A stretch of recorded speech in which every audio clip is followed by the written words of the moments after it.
Dude daily videos में तो अब ऐसा लग रहा है टॉपिक्स ही नहीं मिले हैं, क्योंकि सबसे पहले टॉपिक को ढूंढना, फिर उस पर स्क्रिप्टिंग एंड देन उस पर एडिटिंग बहुत ज़्यादा टाइम लगता है। बट आपको मेरी वीडियो शाम को डेली मिल जाएगी। डूड एक और बहुत क्रेजी प्रोजेक्ट में काम चल ही रहा है। अभी तो उसकी सिर्फ स्क्रिप्टिंग हो रही है, पर बहुत जल्दी आपको देखने को मिलेगा। अभी तक का मेरा सबसे बड़ा प्रोजेक्ट है और मुझे नहीं लगता है शायद आज से पहले आपने कोई ऐसा प्रोजेक्ट देखा होगा। तो आपके पास चैनल को सब्सक्राइब करने का एक और बहुत बड़ा रीज़न हो चुका है। तो चैनल को सब्सक्राइब करके बेल नोटिफिकेशन को याद से प्रेस कर लो और मैं इस प्रोजेक्ट के डेली अपडेट्स आपको अपने डेली वीडियोस पे देता रहूंगा। ड्रैगन बॉल काकुमी ने हमें एक अलग टाइमलाइन दिखाई है जहां गोकू और वेजिटा बहुत ज्यादा पावरफुल है। उन दोनों ने ही अपनी डिवाइन पावर्स को हासिल किया है। लाइक गोकू अभी एंजल बन चुका है और यूनिवर्स 7 का नया गॉड ऑफ डिस्ट्रक्शन वेजिटा है। आज के इस वीडियो में हम इन दोनों को कंपेयर करने वाले हैं और देखने वाले हैं क्या इन दोनों डिवाइन कैरेक्टर्स के बीच में फाइट होगी तो कौन बैटल को विन करेगा। Obviously angels god of destruction से ज्यादा पावरफुल होते हैं, बट वेजिटा अभी काफी पावरफुल है और शायद इस बैटल का रिजल्ट वो नहीं है जो आप लोग सोच रहे हो। तो चलो अभी इस वीडियो को शुरू करते हैं। तो ड्रैगन बॉल काकुमी मांगा एक अल्टरनेट टाइमलाइन है। अगर हम गोकू के ओरिजिन की तरफ को देखें तो बेसिकली ग्रैंड मिनिस्टर ने गोकू को एंजल बनने का डिसाइड कर लिया है। जीनोसामा ने अभी बहुत सारे यूनिवर्सेस को इरेज कर दिया है, जिसके बाद वो बहुत ज्यादा डिसअपॉइंटेड है। गोकू जिसे अब एंजल की ट्रेनिंग दे दी गई है, उसका नेचर अब पूरी तरह एंजल की तरह बन चुका है। मतलब उसकी लॉयल्टी अब यूनिवर्स के साथ नहीं बल्कि बैलेंस के साथ है। उसके पास बहुत सारी पावर्स आ गई है, जैसे ऑटोनॉमस अल्ट्रा इंस्टेंट। गोकू ने मास्टर्ड अल्ट्रा इंस्टेंट को परमानेंट स्टेट बना लिया है और अभी उसका रिएक्शन टाइम नैनो सेकंड्स में जा चुका है। वो हर एक अटैक को ऑटोमेटिकली डॉज करता है। उसके पास एंजलिक की आ चुकी है और उसकी कामनेस एंजल के लेवल पर जा चुकी है। मतलब वो बहुत ज्यादा शांत हो चुका है। उसके पास एंजलिक एबिलिटीज है, जैसे टाइम को मैनिपुलेट करना, उसको फास्ट कर देना, स्लो कर देना। यूनिवर्स की हर एक स्पीड से स्पीड वाली चीज को भी वो बहुत स्लो मोशन में देख सकता है। वो स्पेस ट्रेवल कर सकता है, डायमेंशन में इधर उधर कहीं भी आ जा सकता है। बिना फिजिकल स्ट्रेन किए वो एनर्जीज को क्रिएट कर सकता है और अभी उसके स्टेमिना की कोई लिमिट नहीं बची है। उसके पास एबिलिटी आ गई है, वो किसी भी तरह के डिस्ट्रक्टिव अटैक्स को सप्रेस कर सकता है या तो उसको रोक भी सकता है। अभी वो एंजल है तो वो पूरी तरह हकाए से इम्यून हो चुका है। वो यूनिवर्स की डिस्ट्रक्शन एनर्जी को कैंसिल भी कर सकता है और उसको रेजिस्ट भी कर सकता है। गोकू का ऑरा अब मोर्टल की एनर्जी से कंप्लीटली डिफरेंट है। उसके अटैक, उसकी स्पीड बहुत ही ज्यादा बढ़ चुकी है। यूनिवर्स में उसको मैच करना नेक्स्ट टू इम्पॉसिबल हो चुका है। वो एनर्जीज को प्रोजेक्ट कर सकता है, जैसे की ब्लेड्स बना सकता है, डिवाइन ऑरा क्रिएट कर सकता है। इवन उसके पास अभी एंजेलिक टेक्निक्स आ गई है, जैसे अभी वो अपने ओपोनेंट्स को टेम्परेरी सील भी कर सकता है और वो डैमेज को अवॉइड करने के लिए हायर डायमेंशन में भी शिफ्ट कर सकता है। अगर हम इसकी ट्रांसफॉर्मेशंस की बात करें तो इसके पास सबसे पहली तो बेस फॉर्म आती है, पर बेस फॉर्म भी तब की जब एंजल की ट्रेनिंग गोकू को मिल चुकी है। लाइक अभी उसका स्टेमिना बहुत ज्यादा इनहेंस हो चुका है। देन उसके पास सुपर सैयन ट्रांसफॉर्मेशंस है। देखो बेशक गोकू एंजल बन चुका है, लेकिन उसका ब्लड तो सैयन ही है ना। लेकिन गोकू इन सारी ट्रांसफॉर्मेशंस को बहुत ही रेयरली यूज करता है, क्योंकि अभी उसकी एनर्जी मोर्टल्स वाली बची ही नहीं है। पर इस ट्रांसफॉर्मेशन को वो तब जाकर के यूज करता है जब उसका ओपोनेंट बहुत ज्यादा वीक हो और गोकू अपने एंजेलिक पावर्स को यूज करना ना चाहे। देन उसके पास है अल्ट्रा इंस्टेंट ओमेन। ये अल्ट्रा इंस्टेंट का फर्स्ट स्टेज है जहां पर उसकी आई सिल्वर हो जाती है, मूवमेंट्स एकदम कूल हो जाती है। लेकिन गोकू के लिए ये स्टेज बस उसका वार्म अप स्टेज है। देन है उसकी परफेक्ट अल्ट्रा इंस्टेंट ट्रांसफॉर्मेशन। ये गोकू की सिग्नेचर फॉर्म है। जब गोकू अपने एंजेलिक फॉर्म में होता है तो ये ट्रांसफॉर्मेशन उसकी बेस फॉर्म है। अभी उसको अटैक करना नेक्स्ट टू इम्पॉसिबल है, क्योंकि कोई भी अटैक उसको टच कर ही नहीं सकता है। उसके अंदर जीरो इमोशन है, पूरी तरह शांत हो रहा है और डिवाइन पंचेस है। और इस फॉर्म से गोकू के पास टाइम एंड स्पेस को मैनिपुलेट करने की पावर आ जाती है।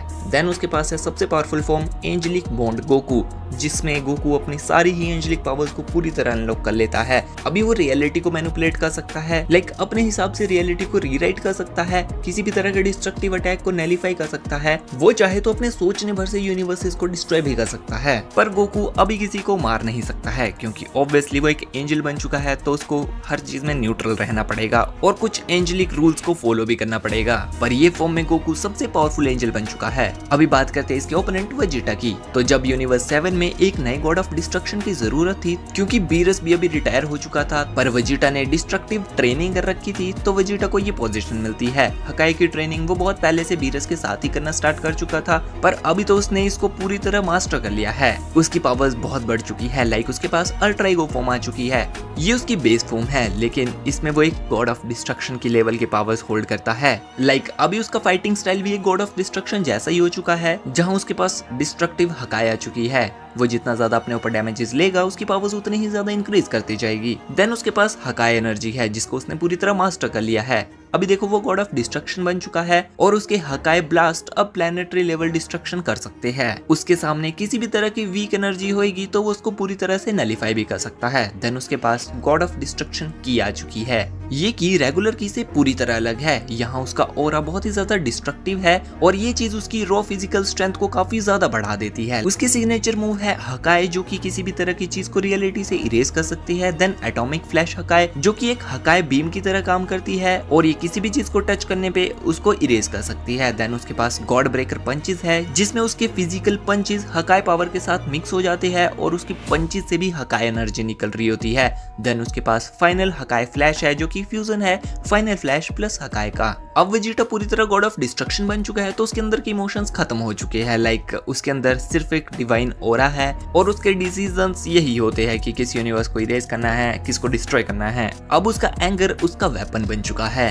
अगर हम उसकी ट्रांसफॉर्मेशंस की तरफ को देखें तो उसके पास है बेस फॉर्म, जो कि गॉड ऑफ डिस्ट्रक्शन के बाद की फॉर्म थी। उसके पास अभी भी डिस्ट्रक्टिव पावर है लेकिन एकदम बेस फॉर्म में। और अभी वेजिटा के पास भी उसकी सुपर सैयन एवोल्यूशन फॉर्म्स है, पर अब वो उनको बहुत कम यूज करता है।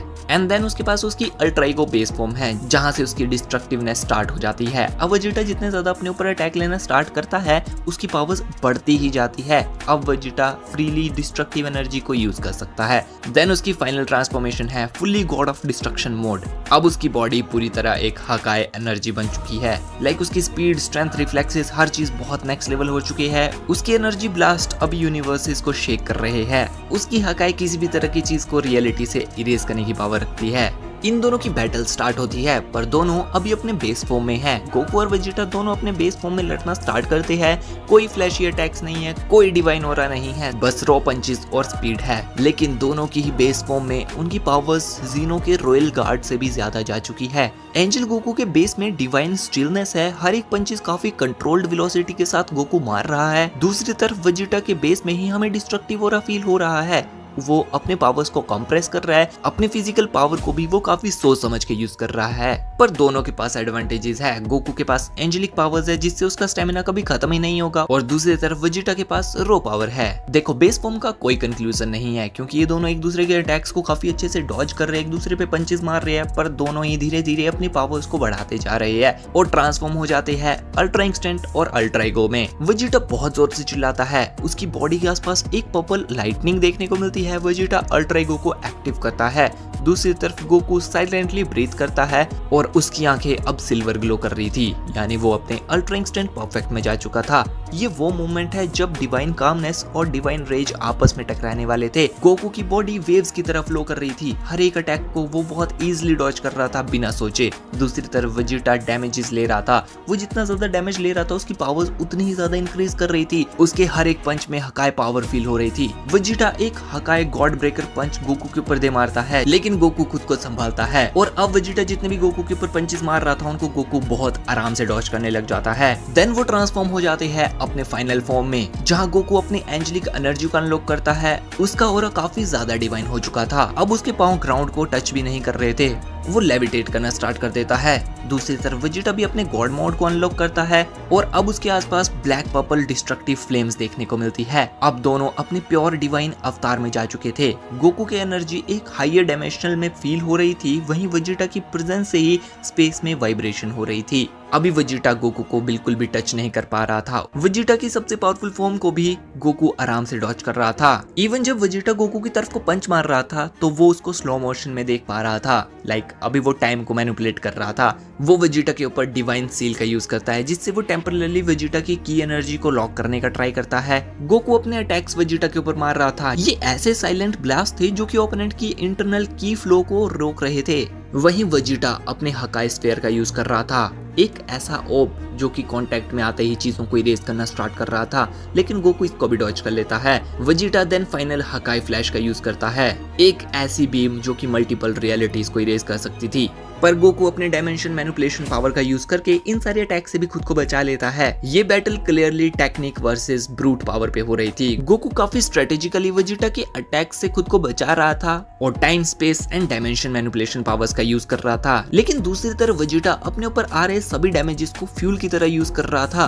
वो हर एक मोमेंट में एंजल गोकू को हिट करने का ट्राई कर रहा था। इवन वो कर भी रहा था। गोकू को काफी डैमेजेस भी मिले थे। गोकू खुद में सोच रहा था कि वेजिटा अभी वो नॉर्मल वेजिटा नहीं बचा है जिसे मैं जानता था। ये काफी पावरफुल हो चुका है। वेजिटा की हकाई टेक्निक इतनी ज्यादा पोटेंशियल रखती थी कि वो एंजल्स को डैमेज कर सकती थी, जैसा कि उसने गोकू को किया भी था। लेकिन गोकू काफी शांत था। फिर इनकी फाइनल मूव हमें देखने को मिलती है। गोकू अपने एंजल कामेहामेहा का यूज कर रहा था और दूसरी तरफ वेजिटा अपने फाइनल हकाई फ्लैश का। गोकू कहता है ये मोर्टल्स या गॉड्स के लिए नहीं है, ये है यूनिवर्स के बैलेंस के लिए। वहीं वेजिटा कहता है एंजल्स की तरह बात मत करो कैकरॉट, मैं तुम्हारी इस कामनेस को पूरी तरह खत्म कर दूंगा। दोनों एक ही वक्त में अपने फाइनल अटैक्स को रिलीज करते हैं और एक बहुत बड़ी डिस्ट्रक्शन हमें देखने को मिलती है। हर जगह सिर्फ एक व्हाइट लाइट देखने को मिलती है और जैसे ही वो मैसिव व्हाइट एक्सप्लोजन धीरे धीरे कम होता है, हमें देखने को मिलता है ग्रैंड मिनिस्टर उन दोनों अटैक्स के बीच में खड़े थे। उन्होंने उन दोनों अटैक को पूरी तरह नलीफाई कर दिया था और वो कहते हैं तुम दोनों अभी बहुत ज्यादा पावरफुल हो चुके हो और तुम्हारी ये पावर यूनिवर्स में बैलेंस नहीं सिर्फ डिस्ट्रक्शन मचा रही है। लेकिन हमें देखने को मिलता है कि वेजिटा बिल्कुल एग्जॉस्ट हो चुका है। वो अपने घुटनों के बल जमीन में पड़ा हुआ था, लेकिन एंजल गोकू अभी भी लेविटेट करता हुआ हवा में ही था और वो स्टिल हमें अभी भी काफी पावरफुल देखने को मिल रहा था। देखो इस बैटल को क्लियरली हैंड टू हैंड में किसी ने नहीं जीता, पर हमें इन द एंड ये देखने को मिला कि गोकू अभी और लड़ सकता है, पर वेजिटा अभी बहुत ज्यादा थक चुका है। तो इस बैटल का विनर गोकू एंजल है। ये मेरा पर्सनल ओपिनियन है। आप लोगों का ओपिनियन क्या है मुझे कमेंट सेक्शन में जरूर बता दो। और आज की इस वीडियो के लिए इतना बहुत है। वीडियो अच्छी लगी तो वीडियो को लाइक करके चैनल को सब्सक्राइब जरूर कर देना और अभी आप लोगों से मिलते हैं नेक्स्ट वीडियो में। तब तक के लिए bye and thanks for watching.